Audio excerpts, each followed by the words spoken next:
Dugaan perilaku amoral yang dilakukan oknum DPRD Kabupaten Garut terus berkepanjangan. Bahkan menyeret nama Ketua DPRD Kabupaten Garut Hajah Eis Ida Wartiah yang diduga menyebarkan berita hoax setelah menyampaikan bahwa tidak bersalah kepada sejumlah media. Ketua Badan Kehormatan Kabupaten Garut sekaligus anggota fraksi Partai Demokrat Dadang Sudrajat menegaskan agar semua anggota DPRD menyampaikan apapun ke publik harus sesuai dengan tata tertib DPRD. Dadang Sudrajat menegaskan, sebelum paripurna, pimpinan dan BK sekalipun tidak boleh membuka hasil penyelidikan, verifikasi dan klarifikasi karena bersifat rahasia sesuai pasal 79 ayat 3 pada Tatib DPRD. Assalamualaikum warahmatullahi wabarakatuh. Selamat sore Pak Dadang. Terima kasih atas waktunya. Kami dari media ingin mengkonfirmasi terkait beberapa keluhan dari salah satu mantan kuasa hukum DK yaitu Kang Sam Yosep yang katanya Bu Eis Ida sebagai ketua DPRD itu seakan-akan tidak paham tatib, Pak. Terima kasih ya. Kalau semua anggota DPRD itu kinerjanya yaitu mengacu kepada tatib ya. Dalam hal ini peraturan DPRD nomor 1 tahun 2018. Nah, kalau ada persepsi seperti itu, saya yakin pimpinan juga termasuk Ibu Eis itu juga menggunakan tatib. Tapi kemudian Pak, ada beberapa persoalan diantaranya ketika ada laporan dari salah satu masyarakat terkait dugaan amoral Pak Nan yang malah dijawab oleh Ibu Ketua bahwa hasil berita acara BK memutuskan bahwa tidak bersalah. Sementara itu menurut tatib sendiri katanya itu harusnya disampaikan di rapat paripurna. Ya dalam gini Pak, pengaduan itu kan disampaikan kepada Ketua Tembusan Badan Kehormatan. Karena yang punya tugas untuk menindaklanjuti pengaduan itu adalah Badan Kehormatan. Dan putusan Badan Kehormatan itu harus disampaikan kepada pimpinan dan nanti di paripurna. Oke. Sebelum paripurna itu tidak boleh BK dan pimpinan itu membuka hasil ya, penyelidikan, verifikasi dan klarifikasi. Artinya yang disampaikan Pak Yosep itu benar Pak ya, bahwa itu bersifat rahasia. Harus rahasia itu pasal 79 di Tatib ayat 3. Oke, kembali pada pernyataan Bu Eis yang membuka hasil penyelidikan yang katanya bersifat rahasia, berarti gimana nih Pak? Saya gini Pak, sampai hari ini saya belum mendapatkan ya, Badan Kehormatan belum mendapatkan putusan hasil rapim itu. Jadi saya menganggap bahwa ya, putusan BK yang diserahkan oleh pimpinan, mudah-mudahan pimpinan juga mengikuti melaksanakan pasal 76 ayat 1 poin D bahwa hasil putusan itu disampaikan melalui paripurna. Dan sampai hari ini ya saya belum bisa banyak berbicara tentang ya, statement Bu Eis itu karena saya harus menindaklanjuti, harus menanggapi tentang secara formal di DPRD. Oke, kalau benar Bu Eis mengatakan itu ke media sebelum diparipurnakan nih Kang, ini artinya apa nih Kang? Ya mohon maaf ya, karena sekarang sudah masuk ada pengaduan Pak ya, yang pengaduan masalah itu. Karena sudah masuk pengaduan itu, ya saya belum bisa berbicara tentang itu karena nanti akan diproses melalui Badan Kehormatan. Kembali akan diproses di Badan Kehormatan. Kang, ada harapan nggak nih ke anggota dewan lain, terutama ke Bu Eis sebagai pucuk pimpinan DPRD dalam menyampaikan persoalan atau apapun itu harus hati-hati atau apalah sesuai dengan masukan dari Kang Sam Yosep? Ya jadi gini Pak, sebenarnya yang jadi juru bicara DPRD ini adalah pimpinan. Untuk itu saya juga sebagai anggota DPRD dan Ketua Badan Kehormatan ya, berharap apa yang menjadi materi pembicaraan yang disampaikan ke publik itu harus menjadi produk legal DPRD dan sesuai dengan tatib. Harus sesuai dengan tatib. Nah kemudian Pak, sekarang katanya ada informasi bahwa Bu Eis sebagai Ketua DPRD akan dilaporkan ke Polda Jabar karena dianggap melakukan hoax.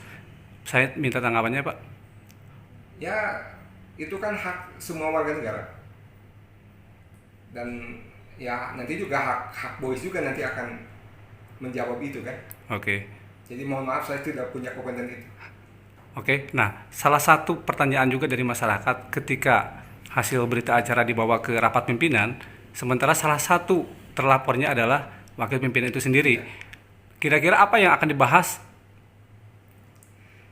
Kan gini Pak, Rapim itu kan semua anggota DPRD yang di luar pimpinan tidak tahu.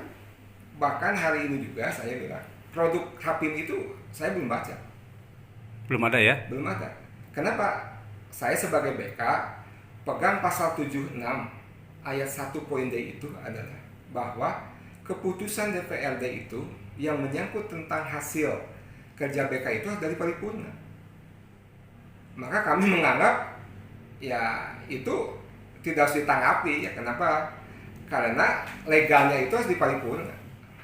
Yang sahnya itu di paripurna. Tetapi masyarakat saya juga mohon pengertiannya. Kalau BK sudah selesai, BK sudah selesai memutuskan dan nanti diumumkan itu publik bisa tahu apa hasil putusan BK itu dari paripurna. Oke, ini artinya apa yang disampaikan Bu Uis bahwa tidak bersalah itu belum final Pak ya? Ya saya tidak berbicara itulah. Saya gak mau berkomentar itu karena putusannya belum ditetapkan oleh DPRD. Poin pentingnya itu, putusan belum ditetapkan. Jadi belum ada pernyataan bahwa itu tidak bersalah atau bersalah, terbukti atau tidak terbukti. Ya kembali apakah pendapat Ibu Ketua itu beliau berdasarkan tatib pasal 76 atau tidak? Itu saja yang saya pegang. Oke. Kang, ada pesan nggak untuk masyarakat menyikapi masalah ini? Karena ini kan sudah menjadi buah bibir di masyarakat, bahkan ke tingkat nasional mungkin. Apa nih Kang, pesannya untuk masyarakat dan mungkin untuk orang-orang yang menjadi terlapor? Ya kepada masyarakat, saya mohon ya memberikan kepercayaan kepada lembaga-lembaga yang punya kewenangan ya untuk menangani masalah ini.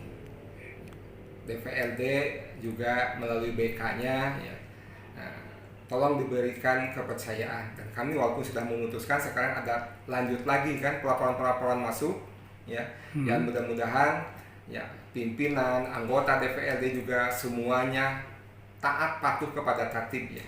Sehingga di sana tidak ada pendapat pribadi. Selanjutnya juga ya kepada masyarakat, tolong juga pakai praduga tak bersalah kepada semua pihak. Supaya apa? Supaya pihak-pihak terkait yang akan memproses masalah ini bisa berjalan secara objektif. Bekerja profesional. Ini, Pak. Apakah selain Bu Uis dan Pak Nan ada yang dilaporkan juga? Selain 2 orang anggota dewan ini? Ya saya nggak menyebut yang dilaporkan itu Pak Nan Boys ya, enggak. Tapi ada laporan masuk ke BK dan saya tidak akan menyebutkan nama yang dilaporkan. Ini. Nah, ini bukti surat penerimaan surat dalam perkara yang kemarin yang tidak diteruskan oleh pimpinan DPRD ke BK. Nah, ini 1, 2, 3. Boleh dibacakan kan dari mana aja tuh Kang? Ini ada 3 maksud saya. Diklarifikasi ada 3 surat. Ini dari saya sendiri pada tanggal 13 April dari warga masyarakat atas nama Muhammad Sudirman tanggal 5 Mei dan dari Hilman Yudiswara nih warga masyarakat tanggal 5 Mei. Ini 3 surat ini mereka tidak ada panggilan, tidak menerima kabar atas pengaduan ini, padahal yang saya sampaikan tadi pasal 78 ayat 2 itu sangat jelas. Pimpinan DPRD wajib, nggak ada pilihan lagi, keharusan wajib meneruskan. Oke, selain itu Nah kemudian saya menyampaikan bahwa ketua DPRD menyampaikan materi atau kedalaman dari hasil pemeriksaan itu kepada publik itu adalah bertentangan dengan pasal 79 ayat 2. Dalam pasal 79 ayat 2 itu pimpinan DPRD dan BK menjaga kerahasiaan hasil penyelidikan. Jadi harus bersifat rahasia. Dan yang ketiga, yang tak kalah pentingnya yaitu berita acara BK itu harus diumumkan di rapat paripurna. untuk diambil atau untuk dituangkan dalam keputusan DPRD, bukan keputusan pimpinan DPRD, tapi disampaikan di paripurna untuk diambil ke DPRD. Kemudian juga ini jangan sampai pimpinan DPRD itu mengambil peran BK, menjadi BK tandingan, karena tidak ada kewajiban pimpinan DPRD untuk mengkaji ulang. Jadi nggak ada istilah kita bahas hasil berita acara BK, nggak ada. Pimpinan BK itu hanya berkewajiban membacakan keputusannya saja, bukan materinya. Keputusan BK di paripurna untuk dituangkan dalam sebuah keputusan. Kalau saya melihat bahwa berbekal dari pengalaman terkait penanganan perkara ini, perkara BK, kesan yang saya secara pribadi tangkap bahwa baik BK sendiri, pimpinan DPRD sendiri, anggota dewan yang lainnya pun juga ini seperti kesannya gagap. Dia belum siap bagaimana apabila ada sebuah persoalan yang harus ditangani oleh dirinya sendiri. Belum siap jadi wakil rakyat. Saya tidak bilang seperti itu, tapi dia belum siap, dia belum mempersiapkan perangkatnya untuk mengurus dirinya sendiri. Nah, pertanyaan kemudian, bagaimana bisa dia mempersiapkan diri untuk melakukan fungsinya sebagai partner kerja eksekutif? Toh dia mengurus dirinya sendiri juga, saya pikir hari ini tidak cukup mampu, apalagi jika dibandingkan dengan sosok pemimpin Pak Rudi Gunawan yang hari ini dia cerdas, dia berpengalaman, dibantu dengan perangkat-perangkatnya dalam hal ini, para pejabatnya juga sudah berpengalaman, pintar-pintar, memang sudah menjadi makanan sehari-hari. Betul. Nah, hari ini menghadapi kondisi DPRD Garut yang seperti ini, yang disibukkan oleh kasus pokir, kasus reses, perkara ini juga penanganannya belepotan, yang disampaikan BK seperti ini, yang disampaikan berlainan dengan apa yang disampaikan oleh pimpinan. Nah, ini persoalan ini membuat saya ragu DPRD Kabupaten Garut periode ini bisa mengimbangi kerja eksekutif. Kang, kalau yang kita ketahui kan honor mereka cukup besar ya. Nah, kira-kira seimbang nggak ini honor dengan dengan tugas mereka? Saya tidak tahu sih honornya berapa ya. Sekarang saya belum saya tidak tanya-tanya lah.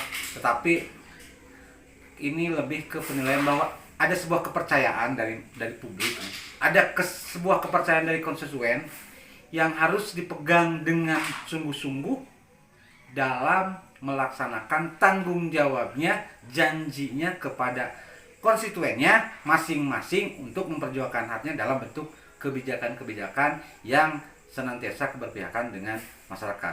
Dengan kondisi ini, saya tidak berharap banyak.